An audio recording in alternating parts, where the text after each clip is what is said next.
Bulletin के पेश करता है काकाजी वेडिंग मॉल वुमेन्स एक्सक्लूसिव, मोती गली, चौमोहल्ला पैलेस रोड, हैदराबाद। अस्सलाम वालेकुम, मैं हूं फरहाद और आप देख रहे हैं बीपीएन न्यूज। बुलेटिन की शुरुआत करते हैं और देखते हैं हेडलाइंस। रूस की मेडिकल यूनिवर्सिटी ने कोरोना की वैक्सीन बनाने का किया दावा, ह्यूमन ट्रायल भी रहा कामयाब, दुनिया भर में दौड़ी खुशी की लहर।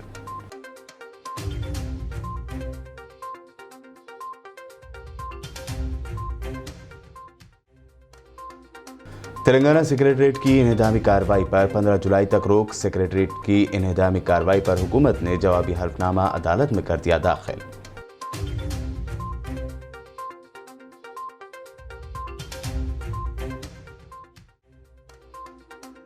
कोरोना को लेकर रियासती हुकूमत पर लगातार तनकीद करने वाली अपोजिशन को केटीआर ने दिया चैलेंज, कहा ऐसी कोई रियासत बताए जहां कोरोना पर पाया गया हो काबू।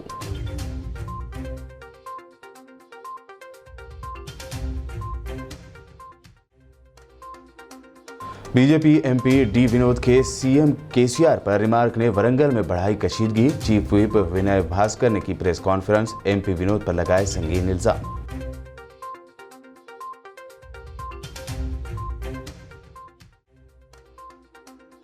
असदुद्दीन ओवैसी की हिदायत पर अहमद पाशा कादरी ने कराया कोरोना टेस्ट, एंटीजन टेस्ट आया नेगेटिव, आवाम से आगे आकर कोरोना टेस्ट कराने की अपील भी की।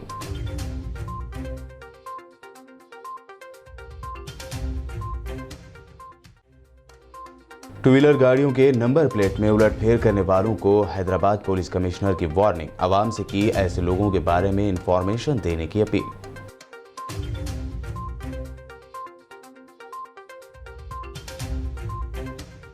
और अब पेश है खबरों की तफसील। कोरोना वबा ने पूरी दुनिया को अपनी चपेट में लिया हुआ है, ऐसे में आवाम को उस खबर का बेसब्री से इंतजार था, जी हां, कोरोना वैक्सीन का। अगर रूस की एक मेडिकल यूनिवर्सिटी की माने तो ये खुशखबरी सामने आ गई है। बेताबी से कोरोना वायरस वैक्सीन का इंतजार कर रहे लोगों का इंतजार खत्म हो सकता है। भारत के अलावा 50 से ज्यादा ममालिक में 150 वैक्सीन की तैयारी का काम जारी है। ऐसे वक्त में रूस दुनिया के लिए एक खुशखबरी लेकर आया है।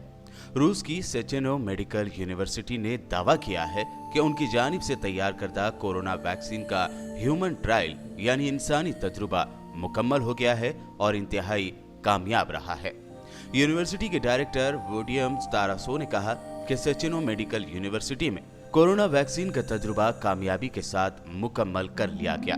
18 जून को रूस के यूनिवर्सिटी में गैरियल इंस्टीट्यूट ऑफ एपिडेमियोलॉजी और माइक्रोबायोलॉजी की तरफ से तैयार करदा वैक्सीन का इंसानों पर तजुर्बा शुरू किया गया था।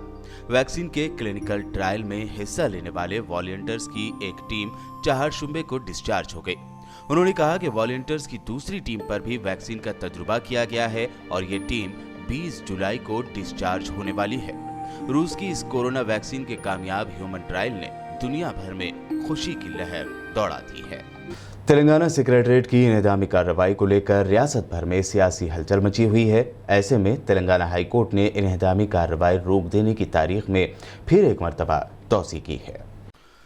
तेलंगाना हाई कोर्ट ने सेक्रेटरीट की इमारत की इन्हेदामी कार्रवाई रोक देने से मुताल्लिक अपने अहकामात पर इस महीने यानी जुलाई की 15 तारीख तक तौसी कर दी है।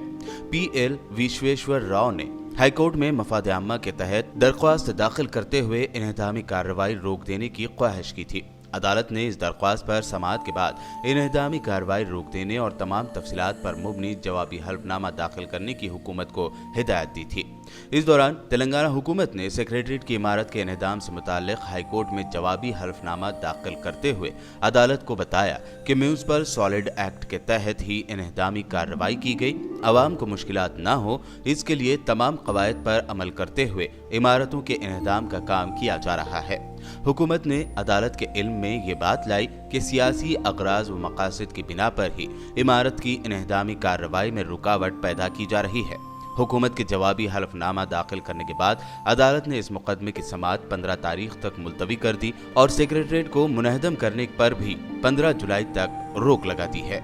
आदिलाबाद MIM के सदर मोहम्मद फारूक अहमद ने दफ्तर बल्दिया के अहाते में मजलिसी काउंसलर्स वार्ड सुदूर के हमरा हाल ही में हैदराबाद सेक्रेटरीट में 2 मसाजिद और एक मंदिर के इन्हदाम पर अफसोस का इजहार करते हुए CM KCR से इसी मकाम पर दोबारा जल्द अज जल्द मसाजिद और मंदिर को तामीर करने का मुतालबा किया। फारूक अहमद ने बताया कि बगैर उलमा के मशवरे से मस्जिद को मुनहदम किया गया। मजलिस की जानिब से इससे पहले भी चीफ मिनिस्टर से इस सिलसिले में नुमाइंदगी की गई थी। हालांकि मोहम्मद फारूक ने मस्जिद और मंदिर की तामीर करने के KCR के ऐलान का खैर मकदम भी किया। उन्होंने मस्जिद और मंदिर को इन्हदाम मामले में कॉन्ट्रैक्टर और वक्फ बोर्ड के जिम्मेदारान पर कार्रवाई का भी मुतालबा किया।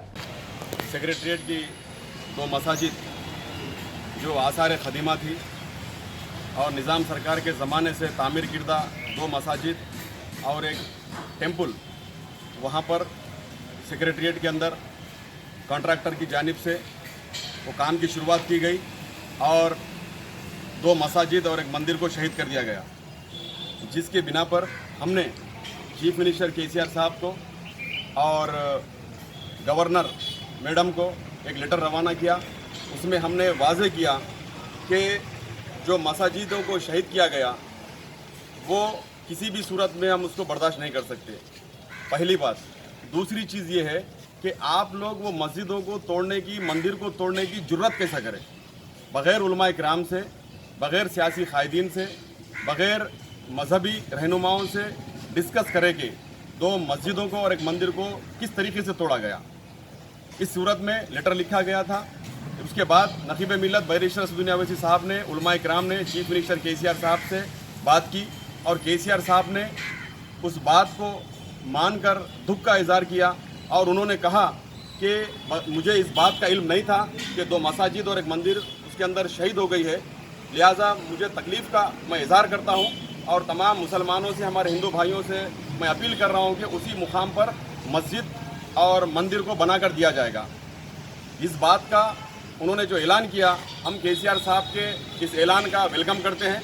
वक्फ बोर्ड चेयरमैन के तब्दील होने की अफवाहों के दरमियान आज तेलंगाना वक्फ बोर्ड की मीटिंग हज हाउस नामपल्ली में मोहम्मद सलीम की सदारत में हुई। इस मीटिंग में 8 मस्जिद कमेटियों की तश्कील, 10 मुतवल्लियों का तकर्रुर अमल में आया। इसके अलावा वक्फ जायदादों के तहफ़्फ़ुज़ के लिए 2 रिटायर्ड MRO को भी अपॉइंट किया गया। इस मीटिंग में इस बात का भी फैसला लिया गया कि सेक्रेटरीट की इन्हदामी कार्रवाई के दौरान 2 मसाजिद को शहीद करने के वाक़े पर वक्फ बोर्ड के अरकान जल्द ही CM KCR से मुलाकात करेंगे और इन मसाजिद की उसी मकाम पर दोबारा तामीर करने का मुतालबा करते हुए उन्हें मेमोरेंडम सौंपेंगे। आज बोर्ड मीटिंग थी। बोर्ड मीटिंग में 8 मस्जिद कमेटियों के कमेटीज डाले और 10 मुतवल्लिस को, किसी को 2 साल के लिए अपॉइंट करे 63 में, किसी को जो हेरिडिटरी है तो उन लोगों को जो है 42 में भी अपॉइंट करे। और दूसरा जो है बजट अप्रूव हुआ 2021 तक का। और तीसरा जो है 2 MRO को अपॉइंट करें, हम लोग रेक्टिफिकेशन करें। और एडवोकेट्स सीताराम मूर्ति वगैरह बड़े एडवोकेट्स को जो है कुटला बेगमपेट के लिए और भी जो हमारे इम्पोर्टेंट प्रॉपर्टीज़ है उसके लिए वो लोगों को भी अपॉइंट करें। और अबू अकरम साहब और नज़ीर अहमद साहब को, उनको भी बोर्ड रेजोल्यूशन ये करके उनको भी अपॉइंट करें। और 2 MROs को भी जो है अपॉइंट कर दिए थे गवर्नमेंट से लेके, अब रेक्टिफिकेशन करें। और जहाँ भी मस्जिद, दरगाह और ग्रेवयार्ड्स और जो है चिल्लास, आशुर खानास, ये जहाँ भी अगर कुछ ऐसा है तो वक्फ बोर्ड की नोटिस के बगैर नहीं करना बोल के पूरे तेलंगाना स्टेट में कुछ है तो वक्फ बोर्ड की नॉलेज में लाना, वक्फ बोर्ड को नोटिस देना, उसके बाद वक्फ बोर्ड के बगैर परमिशन के ऐसा नहीं करना बोल के वही परमिशन लिए, बोर्ड में रेजोल्यूशन लिए। और दूसरी चीज़ हाईवेज में वगैरह कर रहे ना तो वो हिसाब से नोटिस देना वक्फ बोर्ड को, उसके बाद में जो करना है फिर बोर्ड डिसीजन लेगा। सेक्रेटरीट में 2 मसाजिद, अंबरपेट की इक्काना मस्जिद के इन्हदाम और गुज़िश्ता दिनों नारायणपेट में आशुर खाने को मुनहदम करने के खिलाफ बरहमी ज़ाहिर करते हुए वक्फ बोर्ड के रुकन मौलाना डॉक्टर निसार हुसैन हैदर आगा ने आज होने वाली बोर्ड की मीटिंग का बायकाट किया। बता दें कि ऐसा पहली मर्तबा हो रहा है कि तेलंगाना वक्फ बोर्ड के किसी शिया रुकन ने मीटिंग का बायकाट किया हो। मीडिया से बात करते हुए उन्होंने मसाजिद और आशुर खाने के इन्हदाम को इंतहाई अफसोसनाक करार देते हुए वार्निंग दी कि अगर फौरी तौर पर इन मामलों में कोई कार्रवाई नहीं की जाती तो आइंदा होने वाली वक्फ बोर्ड की किसी भी मीटिंग में शिरकत नहीं करेंगे। आज 13 जुलाई 2020 को वक्फ बोर्ड की मीटिंग थी जिसका मैंने बायकॉट किया है अंडर प्रोटेस्ट। मैंने प्रोटेस्ट को दर्ज करवाया है। मैंने वहाँ पर लिखवाया है कि ये कब तक ये जुल्म और बर्बरियत होता रहेगा, कब तक हमारी मसाजिद हमारे आशुखानों को शहीद किया जाएगा। नारायण पेट के आशुखाने को ज़मींदोज़ कर दिया गया, उसको शहीद कर दिया गया। हमने एहतजाज किया और उसके ऊपर एक रेजोल्यूशन को पास किया गया था। इससे पहले अंबरपेट में आप देखिए मस्जिद और आशुखाने को वहाँ पर शहीद कर दिया गया और अभी हाल ही में सेक्रेटेरिएट के अंदर 2 मस्जिदों को शहीद कर दिया गया। आखिर कब तक खामोश बैठेंगे? इसी पर मैंने आवाज़ ने मुतालबा किया है गवर्नमेंट से कि FIR को दर्ज करवाया जाए उन लोगों के ख़िलाफ़ कि जिन्होंने ये जुर्म किया है। सेक्रेटरीट में 2 मसाजिद के इन्हदाम के बाद तेलंगाना वक्फ बोर्ड के चेयरमैन मोहम्मद सलीम ने अपनी कुर्सी खतरे में होने और चेयरमैन के तौर पर किसी और को मुतय्यन करने की खबरों पर कहा कि ये सिर्फ अफवाहें हैं और ऐसी अफवाहें सदर और वज़ीर आज़म के ताल्लुक़ से भी सामने आती हैं। मोहम्मद सलीम के मुताबिक उन्हें CM KCR ने इस पोस्ट पर फायज किया है और जब KCR उन्हें ओहदा छोड़ने का हुक्म देंगे तो वो इस ओहदे से दस्तबरदार हो जाएंगे। चेयरमैन को चेंज कर रहे बोल के अफवाह चल रही, अफवाह तो बहुत चलते, समझे आप। प्रेसिडेंट ऑफ इंडिया को भी चेंज कर रहे बोलते हैं, प्राइम मिनिस्टर को भी चेंज कर रहे बोलते हैं। वो अफवाह एक अलग चीज है। अगर CM साहब जब भी कुछ बोलेंगे तो हम CM साहब की बात को फॉलो करेंगे। अरे भाई होगा, मगर CM साहब जिस दिन भी बोलेंगे उस दिन वो चीज को बोलेंगे। CM साहब लाके बैठाए, CM साहब बोलेंगे नहीं तो नहीं। सेक्रेटरीट के इन्हदाम और KCR की रोपोशी पर सवाल उठाने वाली अपोजिशन को तेलंगाना के वजीर इंफॉर्मेशन टेक्नोलॉजी के तारक रामाराव ने चैलेंज करते हुए कहा कि वह ऐसी कोई रियासत बताएं जहां कोरोना पर मुकम्मल काबू पाया गया हो। उन्होंने नुक्ताचीनी करते हुए कहा कि कोरोना के मामले पर अपोजिशन सियासत कर रही है। उन्होंने आगे कहा कि कोरोना की रोकथाम हुकूमत से जुड़ा मसला नहीं है। अगर अपोजिशन जमातें तामीरी तजावीज़ पेश करती हैं तो इसको कबूल किया जाएगा। बता दें कि अपोजिशन जमातें BJP और कांग्रेस की जानिब से लगातार CM KCR पर कोरोना से बचाव में नाकाम होने का इल्ज़ाम आयद किया जा रहा है। तेलंगाना के वज़ीर आला के चंद्रशेखर राव के खिलाफ BJP के रुकन पार्लियामेंट D अरविंद के नामुनासिब रिमार्क्स के खिलाफ पीर को भी वरंगल ज़िले के हनमकुंडा में कशीदगी देखी गई। ऐसे में इन इल्ज़ामों पर वरंगल TRS कायदीन ने शदीद बरहमी ज़ाहिर की है। चीफ व्हिप विनय भास्कर और Warangal east MLA N Narendra ने BJP MP D अरविंद पर इल्ज़ाम आयद किया कि वो इलेक्शन में कामयाबी के बाद आवाम से किए गए अपने वादों को भूल चुके हैं और TRS सरकार और CM KCR पर बेजा इल्ज़ामात आयद कर रहे हैं। అధర్మపురి అరవింద్ ఆత్మవిమర్శ చేసుకోవాలి. నాయనా నువ్వు నీ ఎన్నికలప్పుడు నిజామాబాద్ ప్రజలకు ఇచ్చినటువంటి వాగ్దానం ఏంది? పసుపు రైతులకు ఇచ్చినటువంటి హామీ ఏంది? ఎన్నికలప్పుడు పసుపు రైతులకు హామీలు ఇచ్చి ఓట్లు దండుకొని 6 నెలల్లో పసుపు బోర్డు తీసుకొస్తా లేకుంటే రాజీనామా చేసి వెళ్తా అని చెప్పినటువంటి నువ్వు అదే పసుపు రైతులు నిన్ను అడిగినప్పుడు మీరు మాకు ఓట్లు వేయలేదు, నేను మీ ఓట్లతోనే గెలవలే అని చెప్పి మాయాదారి మాటలు నమ్మి ప్రజలందరూ కూడా నిన్ను నిజామాబాద్కు రానిచ్చే పరిస్థితుల్లో లేరు. ఈరోజు నిజామాబాద్ ప్రజలను మోసం చేసినావు. तेलंगाना जन समिति के सदर प्रोफेसर कोदंडाराम को पुलिस ने गिरफ्तार कर लिया है। सेक्रेटरीट की कदीम इमारतों को हुकूमत की जानिब से मुनहदम करने के खिलाफ कांग्रेस CPI तेलंगाना जन समिति ने गन पार्क यादगार शहीदा पर एहतजाज करने की अपील की थी, जिसके हिस्से के तौर पर ये लीडरान गन पार्क पहुंचे। ताहम पुलिस ने प्रोफेसर कोदंडाराम को गिरफ्तार कर लिया। पुलिस ने दावा किया कि एहतजाज की इजाज़त नहीं है।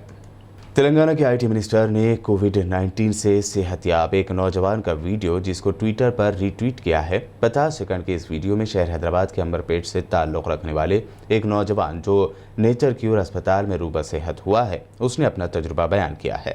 इस नौजवान ने इसको इलाज की सहूलियात और दीगर तफसीलात बताते हुए लोगों को मशवरा दिया कि वो खौफज़दा ना हो, बेहतर ग़िज़ा लें, आराम करें और तेज़ दिमाग रखें ताकि कोरोना से लड़ा जा सके। నా పేరు నరేష్, నేను ఉండేది అంబర్పేటలో. నేను కూడా కోవిడ్ పేషెంట్ను. చాలామంది ఏంటంటే భయపడుతున్నారు, కోవిడ్ పాజిటివ్ వస్తే ఏమైపోతుందో, నా ప్రాణం పోతుందో ఏమో అని. స్టార్టింగ్లో మేము కూడా భయపడ్డాం. ఇక్కడికి వచ్చినాక సిచ్యువేషన్ అర్థమైంది ఏంటంటే మంచిగా తినాలి, మంచిగా రెస్ట్ తీసుకోవాలి, వాకింగ్ జాగింగ్ ఇవన్నీ చేయాలి, హెల్త్ కేర్ కూడా చూసుకోవాలి. మెడిసిన్ నేచర్ క్యూర్ హాస్పిటల్లో చాలా మంచిగా చూసుకుంటున్నారు మమ్మల్ని. ప్రోటీన్స్ ఇస్తారు, డైలీ మంచి ఫుడ్ ఇస్తారు, కషాయం అనేది వస్తుంది ఇక్కడ, అది తాగాలి 2 times. తాగి మంచిగా ఉండాలి, మంచిగా తినాలి, మంచిగా రెస్ట్ తీసుకోవాలి. భయపడే దీంట్లో ఏమీ లేదు. చాలామంది బయట భయపడుతున్నా కరోనా పాజిటివ్ వచ్చి నేను చనిపోతానేమో, అట్లాంటిది ఏం లేదు. మంచిగా తినండి, మంచిగా రెస్ట్ తీసుకోండి. 15 days తర్వాత చెకప్ చేయించుకొని 100% नेगेटिव वస్తుంది, पॉजिटिव మళ్ళీ రిటర్న్ రాదు. कोरोना वबा के दौरान फ्रंट लाइन में काम करने वाले महकमा पुलिस के अहलकार भी कोविड-19 से मुतासर हो रहे हैं। इन्हीं मुतासर पुलिस अहलकारों ने सेहतियाब होने के बाद आइसोलेशन में गुजारे अपने तजुर्बात और इस दौरान ली जाने वाली ग़िज़ा और दवाइयों के बारे में आवाम को जानकारी दी। మేము కరోనాతో 11 మందిము ఐసోలేషన్ వార్డ్కి వెళ్ళాము. అక్కడ ఒకరినొకరు ధైర్యాన్ని నింపుకుంటూ కాన్ఫిడెన్స్ లెవెల్స్ పెంచుకుంటూ కరోనా నుండి బయటపడ్డాం. ఈరోజు ఇదిగో డ్యూటీలో చేరా. ప్రతిరోజు యోగా ప్రాణాయామం చేస్తూ సాత్వికాహారం తీసుకుంటూ మనసును ప్రశాంతంగా ఉంచుకోవడం జరిగింది. నేను చెప్పినవి చేస్తే కరోనా నుంచి ఈజీగా బయటపడచ్చు. నాలాగా ఆవిరి పట్టడం, పసుపు నీళ్లు తాగటం, గార్గ్లింగ్ విత్ హాట్ వాటర్, దాంతోపాటు మెడిటేషను, బ్రీతింగ్ ఎక్సర్సైజ్ లాంటివి చాలా ఇంపార్టెంట్. సి విటమిన్ తీసుకోవడము, జింకోవిట్ టాబ్లెట్స్ తీసుకోవడం చాలా మంచిది. ఫ్రూట్స్ చాలా మంచిది, వీటి వల్ల తొందరగా బయటపడవచ్చు. అన్నిటికన్నా ముఖ్యం మనం ధైర్యంగా ఉండడం. కరోనా నుంచి బయటపడాలి అంటే రోజు హాట్ వాటర్ తాగుతూ ఉండాలి. ప్రోటీన్ ఫుడ్ అయినటువంటి ఎగ్ తింటూ ఉండాలి. ఫుడ్ లో అల్లం, వెల్లుల్లి, మిరియాలు వచ్చినట్టు చూసుకుంటూ ఉండాలి. ఆరెంజ్, నిమ్మకాయ, ఇంకా బొప్పాయి లాంటివి తీసుకుంటూ ఉండాలి. వాకింగ్, బ్రీతింగ్ ఎక్సర్సైజ్ లాంటివి చేస్తూ ఉండాలి. మనల్ని డిమోరల్ చేసే వారి మాటల నుంచి దూరంగా ఉంటూ మనల్ని ధైర్యంగా ఉంచే వారి మాటల్ని వినాలి. కరోనా వ్యాధి కంటే కూడా కరోనా వచ్చిందనే భయమే మనకు చాలా ప్రమాదకరం.